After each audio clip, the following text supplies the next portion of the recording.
Hello mga kababayan, this is Bri and you are watching again my short vlog. For our today's short episode, samahan niyo po ako together with our Pinay cook, si Ate Hazel, para alamin ang kanyang mga naging buhay, ang kanyang mga naging proseso bago siya makapunta ng Croatia from Qatar. I-share namin sa inyo ang kanyang mga naging experience at sa same time makatulong din makapagbigay ng idea sa mga aspiring applicants. Please help me to reach 9,000 subscribers and please don't skip ads. Enjoy! Char!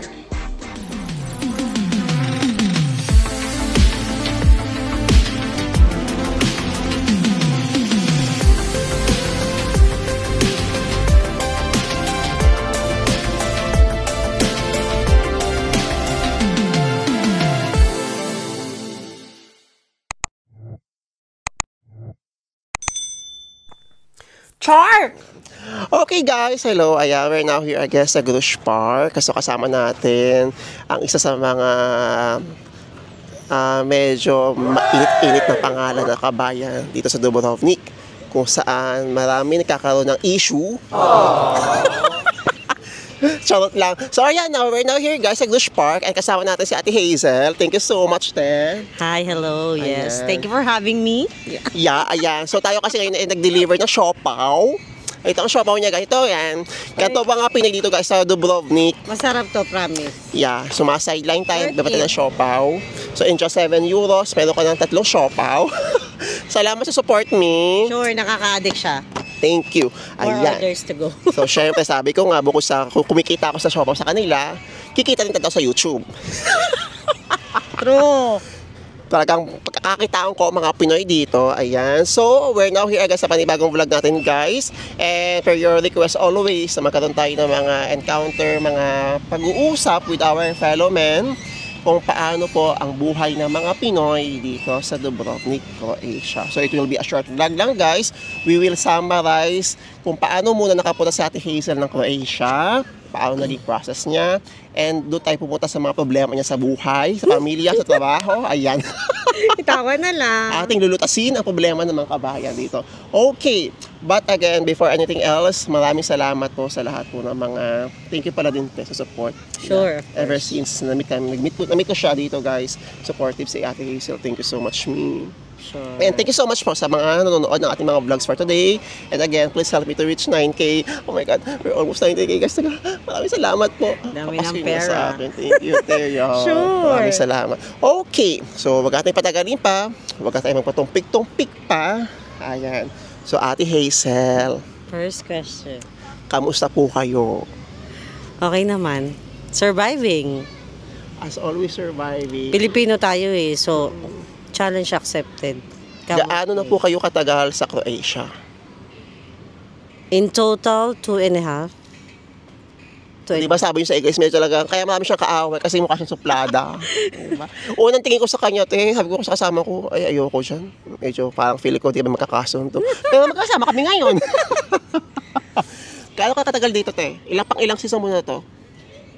Sa Dubrovnik, actually, second season. Saan ka ba nagsimula? Zagreb. Okay. So, we should, pa 3 years mo na rin. Pa 3 years, Okay. actually. Ano po yung mga naging work nyo sa mga seasons na yun? Sa Zagreb kasi 1 season siya. Anong work mo sa Zagreb? Sa Zagreb kasi, production worker ako doon ng sushi company. Hmm. So, doon, madami kaming Pinoy doon. Oh. Nagkaano lang na lumipat ng ibang kasi yung araw-araw na bang ginagawa, naboboring ka na sa life mo. Gusto mo naman na ibang challenge.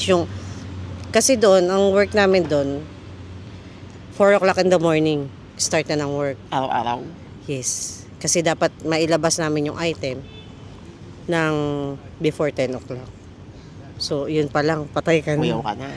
Tapos, dito, tsaka syempre, iba na rin kung di mo na-feel yung environment. Kung feeling mo toxic na, give up. Find a new one that will make you happy, di ba? Magandang company niya guys ngayon. Pero we will see later paano yung mangyayari. Again, so before tayo mag-proceed sa mga katanungan ninyo, saan pong bansa kayo nanggaling before mag-Croatia? Qatar. Qatar. 7 years in Qatar. Ano pong agency niyo doon? Sa Qatar kasi noon, starting dito is So that was 2021? 2021. Yeah. Yeah. Okay. Ano siya? Si Pinoy 385. Pinoy 38. Under Stefan, dati. Tapos, meron tied up dito, wala. Ay, hindi Wala siyang tie-up dito kasi hanggang ngayon, talagang agency siya dito.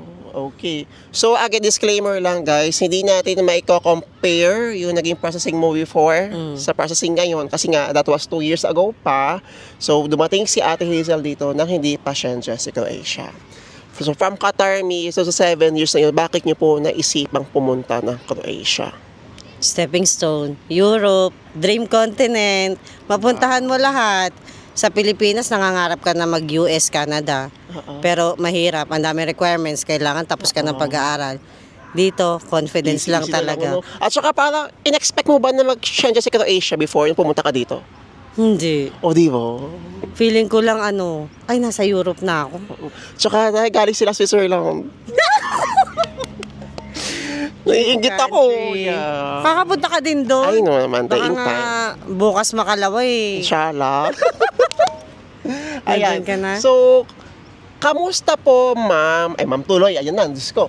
Ate, yung naging processing niya before sa Pinoy 385. Okay naman siya, smooth kasi mababa pa lang ang placement namin nun eh. Around total of 550 euros. Okay. Magkano in real yun? 5,000. Kasi first placement fee namin is 2,500 real. The rest, binigay na namin dito sa Tapos, inabot ata ako ng 2 months. Ang plane ticket po sila nag-shoulder mo? Sagot ni company. Ganon, guys, ka-smooth before yung processing. Nung hindi pa talaga nag-boom totally si Croatia sa mga Pinoy, sa mga expats. And hindi pa siya nag-Schengen. Again, alam, mamaya na yung mga payo-payo. Okay, so ang work niyo po ngayon dito, ate, ay Kitchen, okay. Pang-dalawang season mo na ito ngayon. Yes. So, seasonal or yearly? Seasonal. Pwedeng yearly. It depends. Yearly, Kasi nakatapos ako ng 2 season dito. At saka open ng winter ang mo eh. Open siya ngayong winter, pero Ayun, mamaya na guys, exciting part tayo pupunta. So, kamusta ate so far yung naging work niya po sa dalawang season sa Dubrovnik? Doon sa company na pinasukan mo? okay naman siya kung tutuusin. Wag lang talagang magpapadala ka sa mga tao sa paligid mo. Kasi ang daming nega sa paligid. True. Ayoko na lang mag-talk. Lalo't tayo, Asian tayo, 'di ba? Tayo, mas workaholic tayong tao. Kesa sa hindi ko yung negative ba na sinasabi mo sa akin may somehow is connected into discrimination? Somewhat. Maybe. Parang kasi marami nagre-request.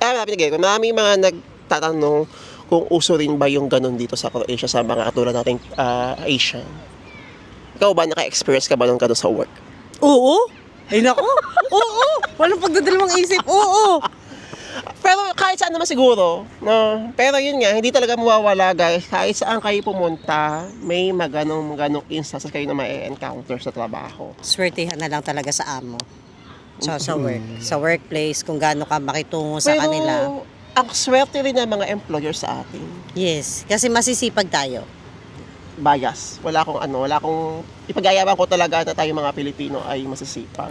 Yung kahit tayo na lang magtrabaho, kahit hindi tayo nadidisregard mo nang mag-break, mag-toilet, lalo kung busy, lalo pag season, di ba? May hiya ka pa eh. May hiya ka pa kasi isipin nyo, tapos sila samantalang sila, hello, yusin ng yusin every 20 minutes. Ganon. At saka tayong mga Pinoy ay laganap sa atin yung mag-initiate sa work.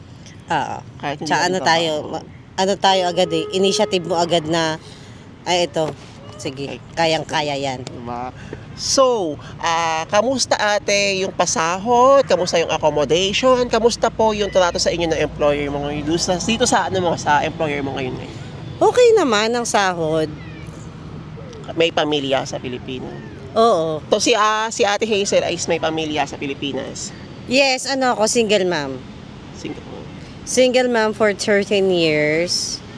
Hindi naman married, so okay lang. And okay naman yung sahod mo, sa pinapadala mo sa Pilipinas? Oo.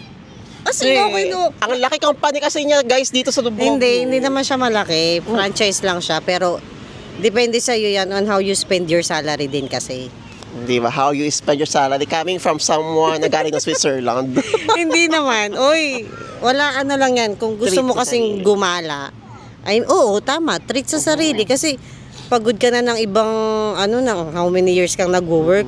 Time to treat yourself naman na, hello. Ay, nakita ko tayo, Mami, Daddy, ito tayo yung sign. Yes, Wala mo true. napadala. It's the sign. 2 months lang po siyang di magpapadala. Makakapag 10 countries na siya doon. So, hopefully, I'm really looking forward na makapag-travel. And, since kwento mo to ngayon, nandito ka Ay? ngayon, Taray. kamusta po, ate, yung pagiging expat dito sa Dubrovnik, Croatia? Okay naman. Wala akong masabi, basta Kamusta yung bansa? Kamusta yung lugar? maganda yung lugar. Para siyang ano eh. Sabi mo parang kang nasa paradise dito. Tsaka nasa UNESCO Oo. World Heritage Site. Oo, na tayo. sikat, dayuhin ng ano, dayuhin siya ng mga turista talaga. Makikita mo naman. Kasi kapwa mo Pinoy na mga rich galore na Pinoy sa Pinas, makikita mong namamasyal sa old towns, parang ay sana all. Pero since nandito ka na, mas privilege ka. Advantage mo kasi Schengen country, di ba? Anywhere na gusto mong pumunta, go! Yeah. Yun yung isa talaga, guys, kung bakit ang dami nangangarap makapunta ng Europe. Kasi once na naging resident ka, you can come anywhere in Schengen part. And ano mga bansa na napuntahan mo, te? Ano pa lang naman, Italy, Lang naman. Okay, ang yabang talaga. Slovenia. Ano pa ba sa puntahan mo? Italy in Rome, Milan, Slovenia, sa Ljubljana and Switzerland. Yun pala. Kasi kailangan ng budget. Pag-ipunan, hindi yung dadaan ka lang. Kailangan mag-spend ka talaga ng like 2-3 days. Okay, turuan mo ako ngayon, te. Paano yung mga plano sa mga ganyan? Yeah? Explore lang. Hindi dapat ako mag-stay lang ng parang layover lang. Kailangan. No, at least 2 to 3 days para ma-discover mo yung mga hidden gems, di ba? Kasi para Excite to. para masulit mo yung gastos, di ba? Eh, paano kasi tayo, for example, meron kang limited na, sa bagay, malama, pag-iipunan. Kasi, Kahit na limited budget, madami tayong ano dyan, YouTube. Katulad mo, nanonood din ako Wala ng YouTube. naman. YouTube for tips kung saan ang maganda. salamat po, ayan. Yes. So, labas tayo sa mga perks. Dito tayo sa mga, kamusta ate, ano yung pinaka for you, yung pinaka isa sa mga challenging na na-encounter mo sa work dito sa Dubrovnik, Croatia? Or kahit sa Zagreb, saan mo? Kasi coming from Qatar, tsaka sa Pinas, ang layo ng trabaho mo eh. Parang first time mong matutunan lahat dito ha.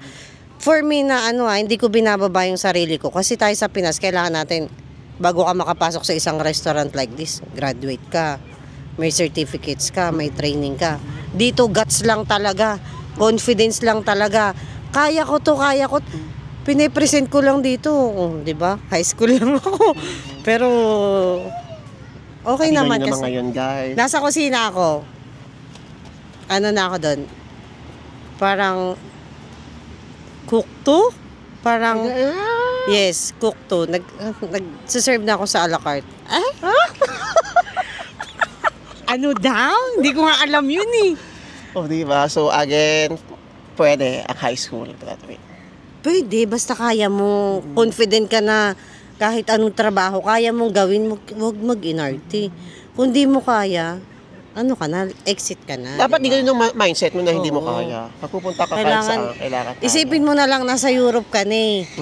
Especially mga galing Pinas. Ay, yung pala, Mi, Oo, ano diba? yung say mo sa mga gano'n, yung mga galing ng Middle East, pumunta dito, and bumalik ng Middle East. So, ito lang, disclaimer lang, alam ko na some of you guys na may mga na-encounter na pumunta na dito, bumalik ng Middle East. Ikaw, Mi, doon sa mga kinakabahan, na sabi kasi sa akin ng kaibigan ko, pangkito sa Croatia, kaya bumalik siya ng Middle East. Ikaw, te, ano yung say mo sa gano'n? Mali. Kasi unang-una, isipin mo na lang halimbawa galing kang Pinas. Ang hirap makapunta dito. Ang daming Pilipino na gustong pumunta sa Europe. Kahit na yung mga mayayaman sa Pilas, magkano pag ginagastos nila, makapunta lang dito, di ba? Tayo, nandito na, may mga advantage na. Ano lang talaga yan eh, prayers lang na kaya mong gawin lahat. Tibay ng loob. Kasi, kumbaga sa Middle East, bagay sa Middle East tayo, trabaho, bahay. Mapuputi tayo doon. Dito, ano tayo, morena tayo eh. Proud. Pero dito lang kasi, nagagawa mo freedom. Middle East kasi. Agree. Doon kasi, bawat galaw mo, may iisipin ka, ay, baladiya. Ay, may ano dyan, may pulis. Eh. Uy, guys, sa mga nasa Middle East Baladiya, makaka-relate kayo, may baladiya ba dito? Kapwa mo, baladiya. Ganon. Kapwa mo, ikaw mismo magsisita na, ay, ganon. Ibang-iba talaga guys ang klase ng trabaho may encounter nyo. Kung kayo talaga ay galing ng Middle East, Hindi pag-realize ninyo na ibang-iba talaga. Ikaw ba, Mi, saan ka feel mo mas nakakakuha ng perks sa trabaho? Sa Middle East o sa Croatia? Croatia. Kasi yung mga hindi ko nagagawa sa Middle East, dito nagagawa ko, 'di ba? Yung pa lang sa mga foods pa lang, lahat available dito. Sa mga bilihin naman regarding sa mga damit, sapatos, kayang-kaya dito. Kasi sa Middle East ay parang ang bigat magbitaw ng 250 real. Samantalang dito nagsisale ng 50. O, 'di ba? Huwag na lang tayo mag-convert kasi pag kinonvert mo, ay, ganon. Isipin mo na lang, give for yourself. Laging give for yourself. Lagi na lang talaga. Tayo, ganun kasi mindset ko minsan. Kapag nakita ko na yung presyo. Atlas na. Hindi naman. Kung alam mo naman na deserve mo eh. Minsan, at least, once in your life na, ay, bibilang ko naman ng malang sarili. Ayan. So, hindi na ako papadala ng 5 buwan sa amin. Kanina kasi 2 months lang. So, magiging 5 buwan na siya. Parents, alam nyo na. Magtutour to all over Europe this winter. Wala pa. Baka mamaya may post ka na sa sa Eiffel Tower tsaka sa Kasi nag-aantay pa ako ng renewal. Anyways, ayan, since tapos na ang season, kamusta po yung flow ng trabaho nyo pagkatapos ng season na to? Petiks, tulog. Mag-aagawan kayo ng trabaho. Paano po ba yung mangyayari sa inyo? Kayo po ba is dire-diretso sa work nyo ngayon or mayroon kayong ibang plan? Actually, may ibang plano kasi nag-apply na ako sa iba, natanggap na sa iba, on process Okay, na. so doon na tayo. Wala tayong pakialam kung anong plano ni ate. So, matikil ka na mag-renew. Hindi. So, meron siyang bagong trabaho, guys. Paano po kayo naghanap ate ng trabaho? Referral. Ang yabang talaga ng kasama. Pa-travel. Siya nag-refer sa akin. Talaga? Referral sa kanya. Okay. Pero, syempre, madami tayong pagka friendly kang tao, madami kang pwedeng takbuhan ng Ayun. health. Okay, Siyempre, get it. Akala ko kasi. Pilipino tayo, sino mo magtutulungan? Yun nga. Kapwa mo din Pilipino, di mo? At saka, ewan ko ba't minsan kasi napagod na rin ako tumulong. Yun naman sa part ko, kasi pag ako na yung tumulong, ako pa yung palalabas na masama. Ay, hindi mo naman kasalanan. Bakit mo magiging kasalanan kung... Parang, meron silang hindi sila naging satisfied sa work, na hindi ko raw sinabi, na ganito, ganyan. Parang nag-expect sila beyond doon sa ino-offer. Then during the work na parang iba pala. So, hindi sila nag-enjoy. So, parang kasalanan ko pa, parang gano'n. Hindi naman. Sorry na lang sa mga basher, pero bakit niya kasalanan? Ayun. Kaya sabi ko nga, di ba nag-post ako kahapon ng mga hiring. Kasi itong may-ari ng building naghahanap ng mga driver, cook, mga bakery, gana-ganan. Ba't ngayon mo lang sinabi? Kaya nag-post ako. Sana nag-post, Diyan mismo sa bakery sa building namin ang trabaho. Tignan mo, late na niyang sinabi. Mali ko ba, hindi ko alam na hindi ka magtutuloy doon sa dati mo. Okay lang yan. Sa mga naghahanap ng trabaho, Ayan, naghahanap ako ng trabaho. legit. Worker, walang bayad to guys. Yan ha. Naghahanap ako ng samana sa Croatia lang. Driver with Croatian license. Production sa bakery. Waiter, waitress sa isang cafe. It's either sa Lapan o sa Makasitsa. Ay, may bibigay ako naghahanap ng... Oh, go. Alam mo na. At sales staff sa isang bakery shop. Okay. Ayan. Again, guys, ang payo ko lang naman po is huwag niyo po ako ipapahiya. Anyways, ayan. May last question ko sa iyo bago tayo matapos ng vlog. Ano po ang maiipayo nyo sa mga aspiring applicants from the Middle East or from the Middle East muna and sa Pilipinas na gusto pumunta ng Croatia? Ano lang, kung gusto nyo talaga, push lang. Huwag kayong mawalan ng confidence tsaka prayer. Kasi ma-overcome nyo lahat ng mga hirap dito lalo't sa trabaho. Kasi kung ang confidence level mo ay ano lang, tapos madalas ka nagsiself-pity, masigawan ka lang, di ba? Magdadamdam ka na, matatalo ka talaga. Laban lang, Pinoy tayo. Huwag kayong mapabaw yung luha natin. Sa mga taga-Pilipinas naman, kasi magkaiba yung processing sa Middle East sa Pilipinas. Meron bang preparation na kailangan ihanda sa mga taga-Middle East? Since ikaw galing ka ng Middle East, sa pera, sa processing? Sa pera, oo, normal sa na applicant ka, placement piasahan mo kasi Europe ang pupuntahan mo. Mapagaling kang Middle East or Pilipinas, at least may hawak ka.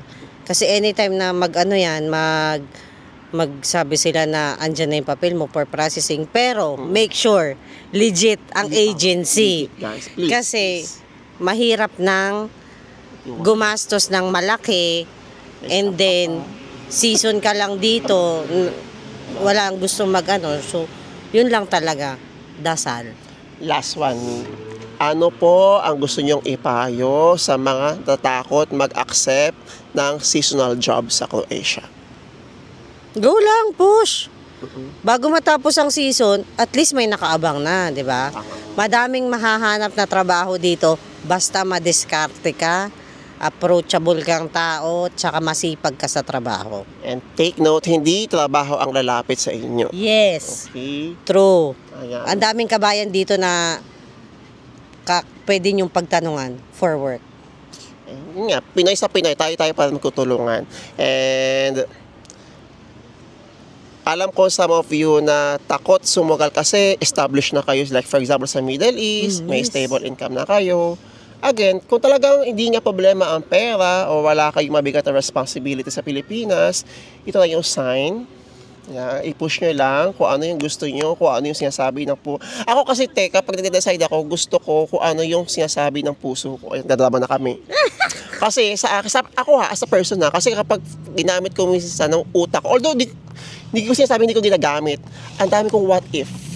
What if, so mag-decide kayo kung ano talaga ang tinitibok na inyong mga puso. Usually naman, as an applicant, nega talaga tayo agad eh.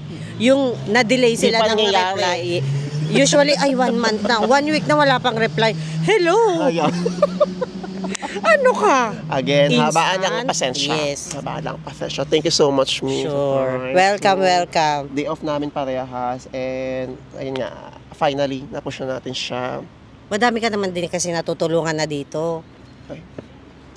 Thank you. And, ayun, I hope guys na somehow nagkaroon kayo ng knowledge, nakatulong ang vlog na to sa inyong mga future references sa mga nasa Middle East, sa mga nag-a-apply as cook. Pakita mo yung muscle mo. Cook. Wait lang, hindi pala cook. Housekeeping. Cook 2. Gayabag siya kanina.